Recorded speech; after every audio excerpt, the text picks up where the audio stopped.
નમસ્કાર મિત્રો, કેમ છો? મજામાં છો ને?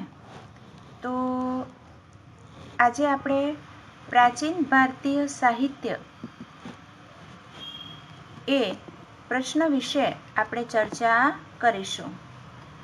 તો આ પ્રાચીન ભારતીય સાહિત્ય તો આ સમયગાળા દરમિયાન જે ગ્રંથોની રચના થઈ અને તે ગ્રંથો પાછળથી ધર્મ, કર્મકાંડો, જીવનશૈલી, કર્તવ્ય અને રિવાજ માટે ઉપયોગી બન્યા.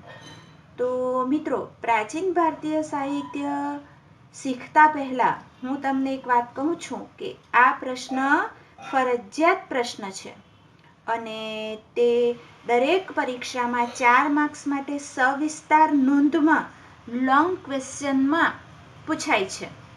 તો આપણે આ પ્રશ્નના નાના નાના ટુકડા પાડીને એનો અભ્યાસ કરીશું.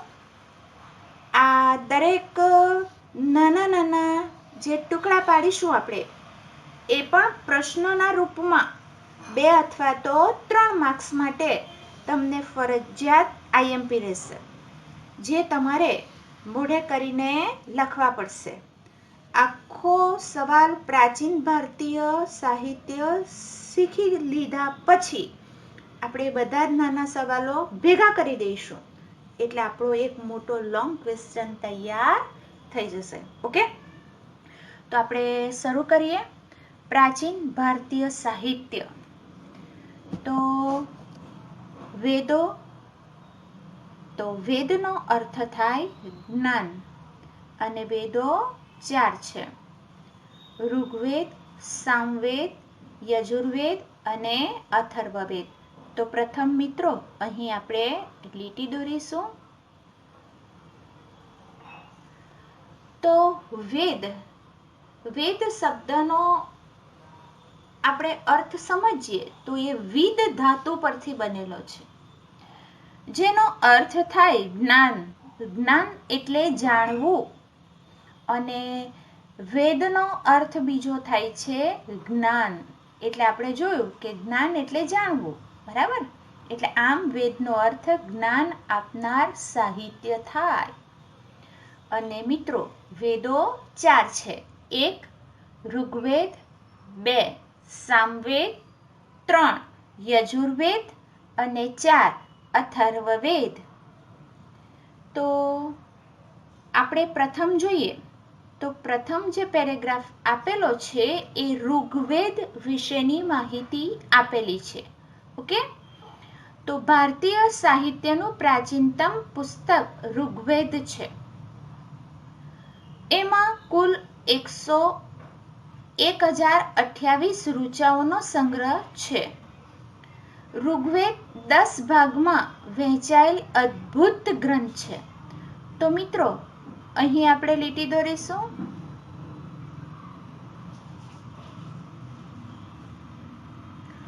તો ભારતીય સાહિત્યનું આ પ્રાચીનતમ પુસ્તક છે, જે ઋગ્વેદ તરીકે ઓળખાય છે. ઋગ્વેદમાં કુલ 1028 ઋચાઓ, ઋચાનો અર્થ થાય શ્લોક, બરાબર, નો સંગ્રહ થયેલો છે. ઋગ્વેદને 10 ભાગમાં વહેંચવામાં આવેલો છે, તેથી તે અદ્ભુત ગ્રંથ ગણાય છે. આ ઋચાઓમાંથી મોટાભાગની દેવોને લગતી સ્તુતિઓ છે. આ સ્તુતિઓ યજ્ઞ પ્રસંગે કરવામાં આવતી, તેમાંથી ઉષાને સંબોધન કરતી કેટલીક સ્તુતિઓ ખૂબ જ મનમોહક છે. તો આ ઋચાઓમાંથી મોટાભાગના જે શ્લોકો જે હતા છે તે દેવોને લગતા છે, જે સ્તુતિઓ તરીકે ઓળખાય છે.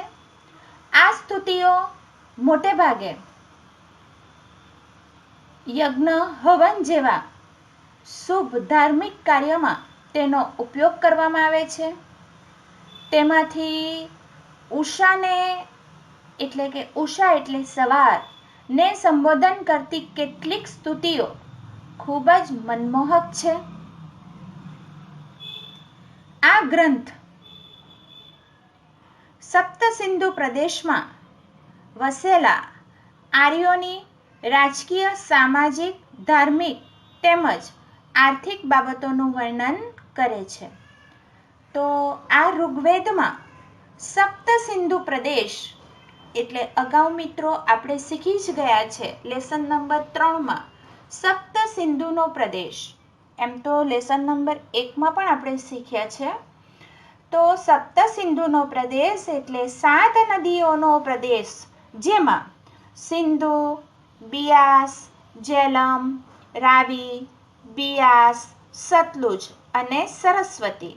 તો આ પ્રદેશમાં વસેલા આર્યો રાજકીય, સામાજિક, ધાર્મિક તેમજ તેઓનું આર્થિક બાબતોનું વર્ણન એમાં કરવામાં આવેલું છે.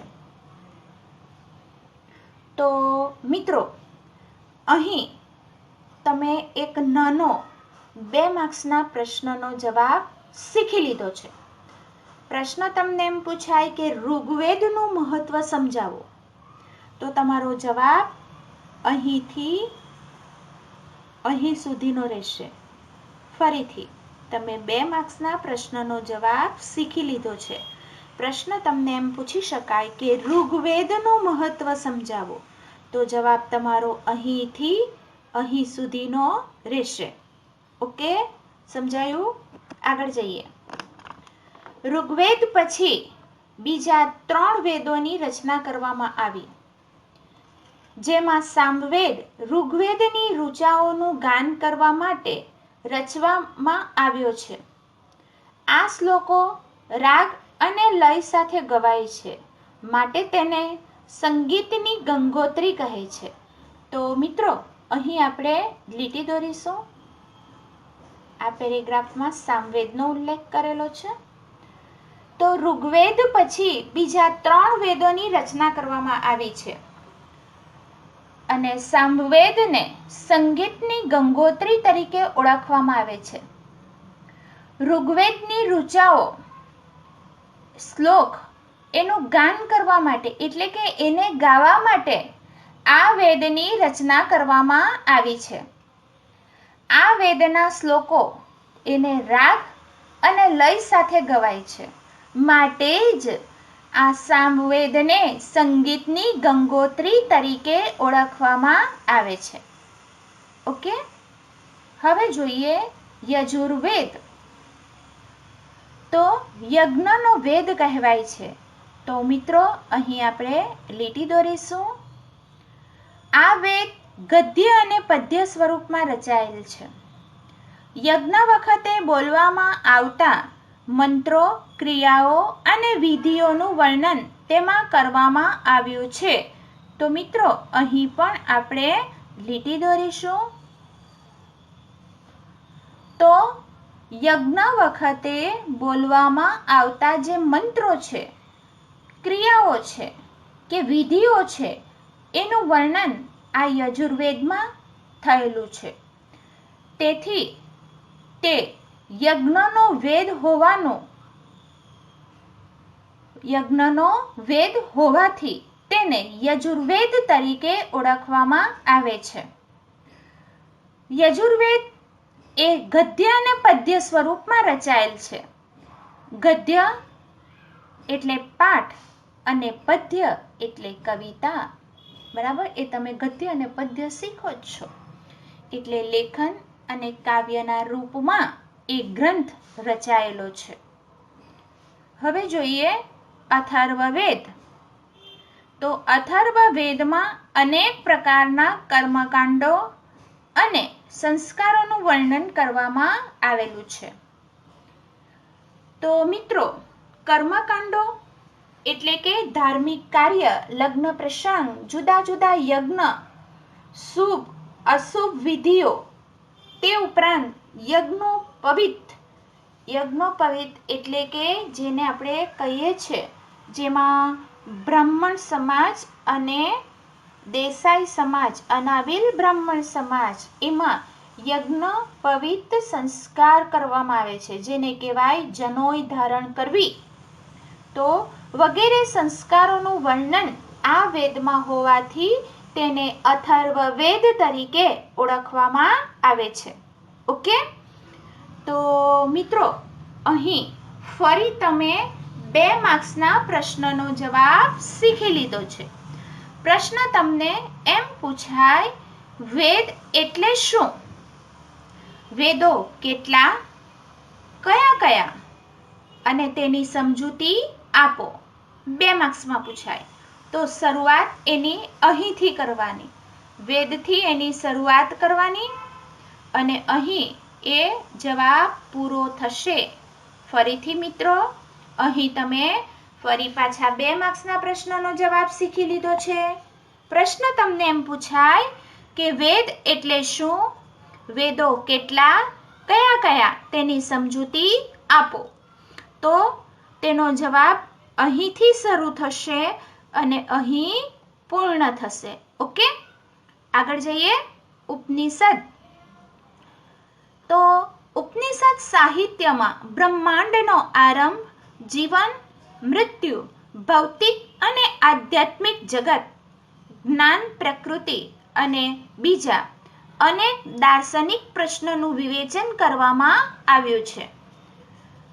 તો આ સાહિત્યમાં વેદ સાહિત્યને અંત સુધી સમજવા માટે, વેદો જે છે એને અંત સુધી એને સમજવું હોય, એની ચર્ચાઓ કરવી હોય, તો આ સમૃદ્ધ સાહિત્ય રજૂ કરનારો જે ગ્રંથ, જે ગુરુ પાસે બેસીને જે વિદ્યા શીખવામાં આવે છે, તેને ઉપનિષદ કહે છે. ફરીથી, આ ઉપનિષદ સાહિત્યમાં વેદોને અંત સુધી સમજવું હોય, તેના વિશે ચર્ચા કરવી હોય, તો આવા સમૃદ્ધ સાહિત્ય રજૂ કરનારો ગ્રંથ, જે ગુરુ પાસે, પ્રાચીન સમયમાં શિષ્યો ગુરુ પાસે આશ્રમમાં રહી બેસીને આ વિદ્યા શીખતા, તેને ઉપનિષદ તરીકે ઓળખવામાં આવે છે.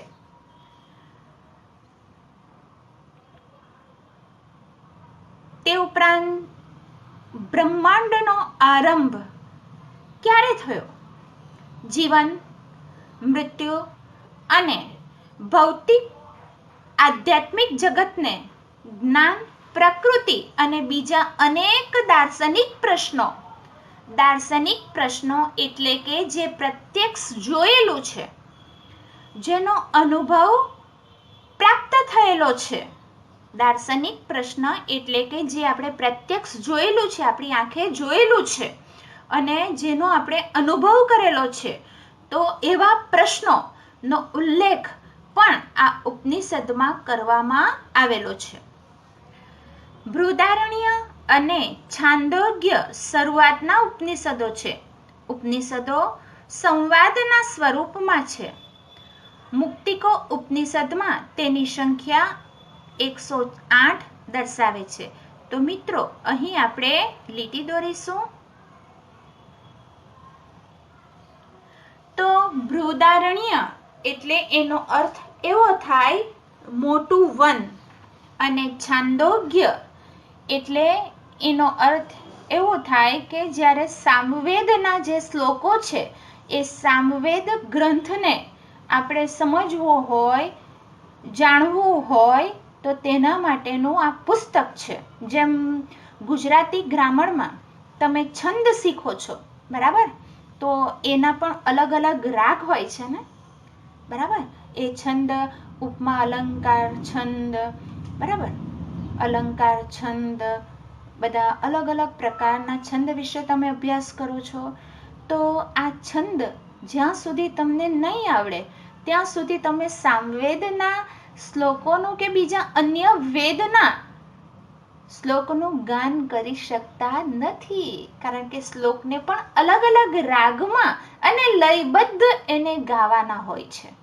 તો તેની વિસ્તૃત સમજ એ છાંદોગ્યમાં આપેલી છે. ઓકે, અને તેના માટેનું એ પુસ્તક છે. અને મુક્તિકો ઉપનિષદમાં તેની સંખ્યા 108 દર્શાવવામાં આવેલી છે. તો મિત્રો, પ્રાચીન સમયમાં આપણે જોઈએ તો ગુરુ દ્વારા અરણ્ય એટલે કે વનમાં રહીને પ્રકૃતિના સાનિધ્યમાં જીવનની શરૂઆતથી અંત સુધીના સમયને કેવી રીતે જીવન જીવવું અને એ ગ્રંથને સમજવું કે તેનું વાંચન કરવું જેવી બાબતોને શીખવવા માટેનું આ શાસ્ત્ર છે ઉપનિષદ. બરાબર? ઓકે. બ્રાહ્મણ ગ્રંથો.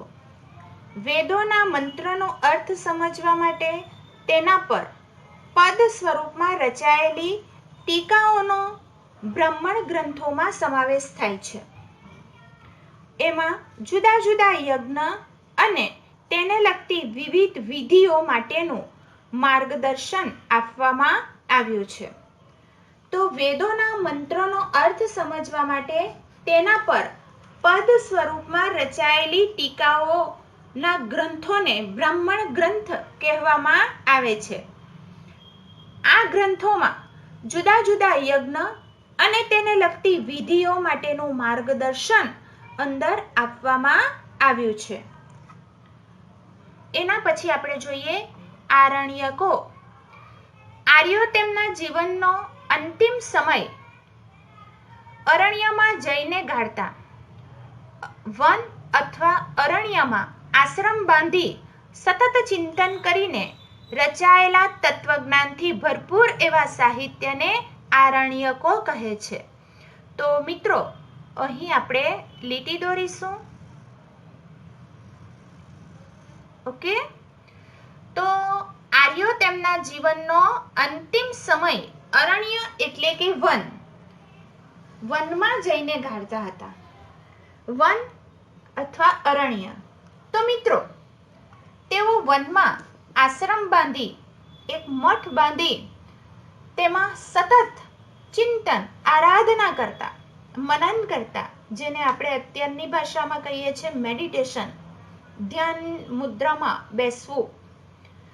તો એ સતત ચિંતન કરીને રચાયેલા તત્વજ્ઞાનથી ભરપૂર એવા સાહિત્યને આરણ્યકો તરીકે ઓળખવામાં આવે છે.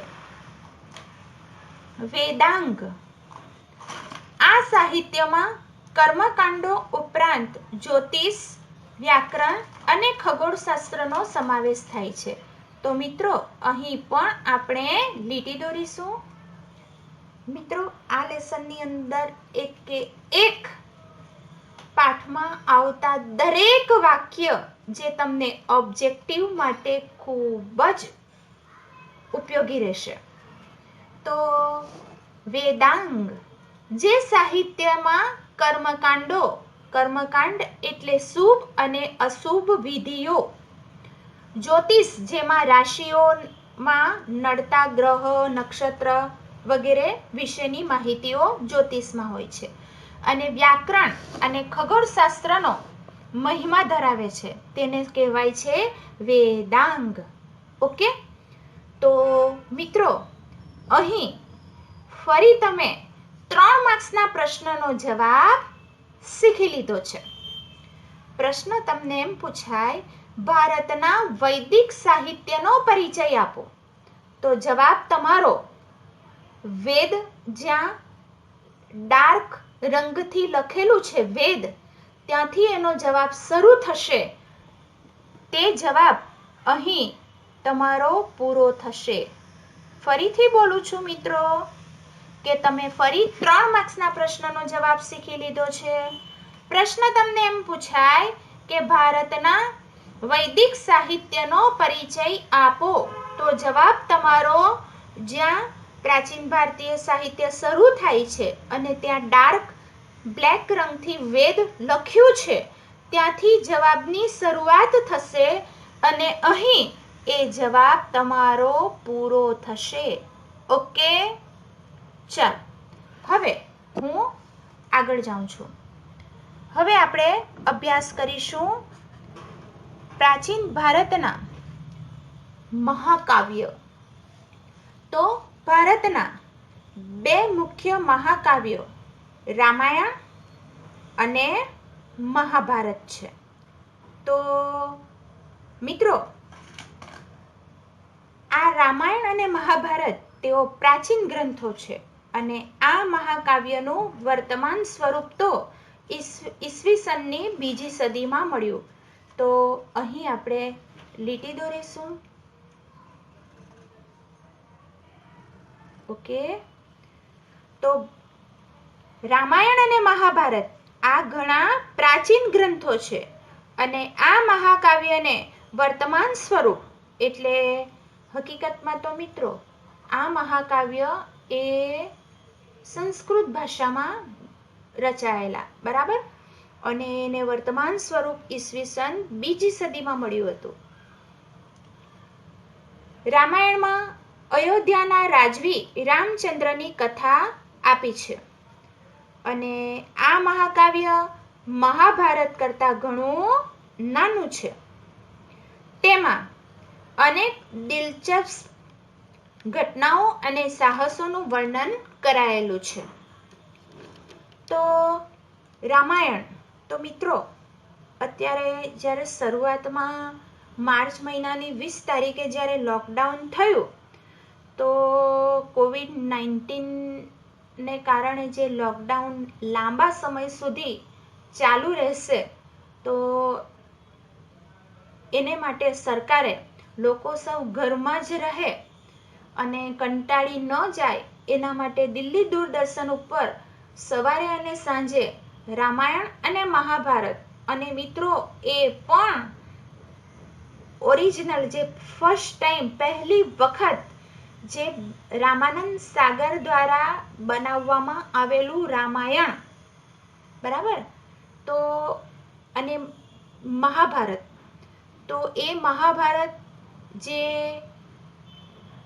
તમને જોયું છે એ ઓરિજિનલ પહેલી વાર બનાવેલું એ છે. ત્યાર પછી જો જુદી જુદી ચેનલો પર જે આવે છે એ તો બધું મિક્સ કરીને બનાવેલું છે અને બનાવટી છે, એટલે એમાં તમને નહીં મજા આવે, પણ ઓરિજિનલ જે આપણે ફર્સ્ટ ટાઈમ બનાવેલું એ તમે જોયું જ હશે. તો આ રામાયણની રચના એ વાલ્મીકી ઋષિએ કરી હતી અને પ્રાઇમરી સેક્શનમાં તમે સામાજિક વિજ્ઞાનમાં શીખી જ ગયા છો કે વાલ્મીકી એ ઋષિ કેવી રીતે બન્યો. તો એ પહેલા હતો વાલ્યો લૂંટારો અને વાલ્યા લૂંટારામાંથી એ વાલ્મીકી ઋષિ બન્યો છે, બરાબર, અને એની વાર્તા તમને ખબર જ હશે. તો એ રામાયણ એ મહાભારત કરતાં નાનું મહાકાવ્ય છે. રામાયણમાં અયોધ્યાના રાજવી રામચંદ્રની કથા આપી છે, જેમાં અનેક હૃદયને સ્પર્શે તેવી ઘટનાઓ અને સાહસોનું વર્ણન તેમાં કરવામાં આવેલું છે. આગળ જઈએ. મહાભારતમાં લગભગ 1,00,000 શ્લોક છે. તો મિત્રો અહીં આપણે લીટી દોરીશું. તે વિશ્વનો સૌથી મોટો કાવ્ય ગ્રંથ છે. પાંડવો અને કૌરવો વચ્ચે થયેલ યુદ્ધ તેનો મુખ્ય વિષય છે. તે છતાં તેમાં અનેક નાની મોટી વાર્તાઓ પણ જોડી દેવામાં આવી છે. તો અહીં મિત્રો આપણે લીટી દોરીશું. તો મહાભારતની રચના વેદ વ્યાસે કરી હતી. મહાભારતમાં લગભગ 1,00,000 શ્લોકો છે અને 1,00,000 શ્લોકથી એ ગ્રંથ રચાયેલો છે, જે વિશ્વનો સૌથી મોટો કાવ્ય ગ્રંથ છે. મહાભારત મહાકાવ્યનો મુખ્ય વિષય તો તેમાં 5 પાંડવો અને 100 કૌરવો વચ્ચે થયેલા યુદ્ધ, તે ઉપરાંત અનેક નાની મોટી વાર્તાઓ પણ એની સાથે જોડી દેવામાં આવી છે. મહાભારતના શ્રીમદ ભાગવત ગીતામાં ગહન દાર્શનિક સિદ્ધાંતોનું વિવેચન કરવામાં આવ્યું છે. તેમાં મોક્ષ પ્રાપ્તિના 3 માર્ગો જ્ઞાન, કર્મ અને ભક્તિ માર્ગનું વિવેચન કરવામાં આવ્યું છે. તો મિત્રો અહીં આપણે લીટી દોરીશું. તો મિત્રો મહાભારતમાં જ્યાં યુદ્ધની શરૂઆત થાય છે ત્યાંથી શ્રીમદ ભાગવત ગીતાનો ઉદ્ભવ થાય છે. તો જે 18 દિવસનું જે યુદ્ધ કુરુક્ષેત્રના મેદાનમાં જે લડાયું હતું, તો એ મેદાનમાં જ શ્રીમદ ભાગવત ગીતાનો ઉદ્ભવ થયેલો. અને એમાં તમે જાણો છો કે જ્યારે એ યુદ્ધ વખતે સામે 100 કૌરવો અને આ તરફ 5 પાંડવો, તો તેમાં શ્રી અર્જુનની વાત કરું તો જ્યારે અર્જુન કુરુક્ષેત્રના મેદાનમાં જ્યારે રથ લઈને જાય છે, તો ત્યારે એના સગા સંબંધી, એના પિતામહ એટલે કે દાદા, કાકા અને કાકાના છોકરાઓ, એના ગુરુજનો ત્યાં ઊભેલા જુએ છે. તો ત્યારે એના પગ ધરતીમાં સમાઈ જાય છે કે જેણે મને આંગળી પકડીને ચાલતા શીખવાડ્યું, જેણે મને વિદ્યા શીખવાડી, જેણે મને બાણ વિદ્યા શીખવાડી, આજે એ જ પિતામહ, દાદા, કાકા અને મારા કાકાના છોકરાઓ અને મારા ગુરુ, એની સાથે હું યુદ્ધ લડું, એ કેવી રીતે બની શકે? ત્યારે શ્રી કૃષ્ણ ભગવાનના મુખેથી ઉત્પન્ન થયેલી ગીતા એ શ્રીમદ ભાગવત ગીતા. અને શ્રી કૃષ્ણ અને અર્જુન વચ્ચેનો સંવાદ એટલે શ્રીમદ ભાગવત ગીતા, જે 18 દિવસ સુધી એ ભગવાન શ્રી કૃષ્ણ અર્જુનને સમજાવે છે કે જીવનના જે મૂલ્યો જે છે, પાઠો છે, અને એ આવતા દરેક સમયગાળો, સંજોગો, એની સાથે મનુષ્યએ કેવી રીતે તાલમેલ સાધવું, એ શ્રીમદ ભાગવત ગીતામાંથી શીખવા મળે છે. ઓકે, તો એ શ્રીમદ ભાગવત ગીતામાં ગહન દાર્શનિક સિદ્ધાંતોનું વિવેચન કરવામાં આવેલું છે. તો ગહન દાર્શનિક સિદ્ધાંતો જે હું તમને અગાઉ પણ સમજાવી ગઈ કે જેમાં પ્રત્યક્ષ આપણે જોયેલું છે, જેનો અનુભવ કરેલો છે, તો તેવી તમામ બાબતોનો ઉલ્લેખ એ શ્રીમદ ભાગવત ગીતામાં રચવામાં આવેલો છે. તેમાં મોક્ષ પ્રાપ્તિના 3 માર્ગો જ્ઞાન, કર્મ અને ભક્તિનું વિવેચન પણ કરવામાં આવેલું છે. રામાયણ અને મહાભારત બંને મહાકાવ્યોએ સદીઓ સુધી કરોડો લોકોના વિચારો અને સાહિત્ય સર્જન પર ગહન પ્રભાવ પાડ્યો છે. ભારતમાં સંસ્કાર સિંચનનું પ્રેરક કાર્ય કર્યું છે. તો રામાયણ અને મહાભારત બંને મહાકાવ્યોએ સદીઓ સુધી કરોડો લોકોના વિચારો અને સાહિત્ય સર્જન પર ગાઢ અસર ઉપજાવી છે. આ રામાયણ અને મહાભારતે ભારતના લોકોમાં સંસ્કારોનું સિંચન માટેનું એક પ્રેરક કાર્ય કર્યું છે.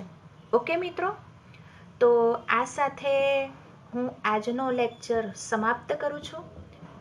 અને મિત્રો, આપણો લોંગ ક્વેશ્ચન પ્રાચીન ભારતીય સાહિત્યનો જવાબ પૂરો થયો નથી.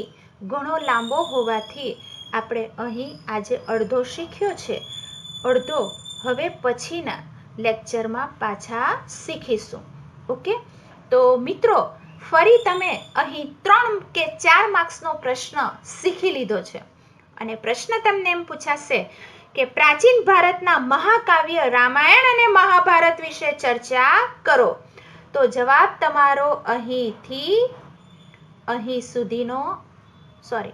સુધીનો રહેશે. ફરીથી મિત્રો, તમે ફરી અહીં 3 કે 4 માર્ક્સના પ્રશ્નોનો જવાબ શીખી લીધો છે. પ્રશ્ન તમારો એમ હશે કે પ્રાચીન ભારતના મહાકાવ્ય રામાયણ અને મહાભારત વિશે ચર્ચા કરો. તો એનો જવાબ તમારો અહીંથી શરૂ થશે અને અહીં પૂરો થશે. ઓકે મિત્રો, તો લેક્ચર અહીં હું સમાપ્ત કરું છું. અને હજી આપણો પ્રાચીન ભારતીય સાહિત્યનો જે ટોપિક છે એ પૂરો થયો નથી, એટલે અડધો આજે તમે શીખી લીધો છે. બાકીનો ટોપિક આપણે નવા લેક્ચરમાં શીખીશું.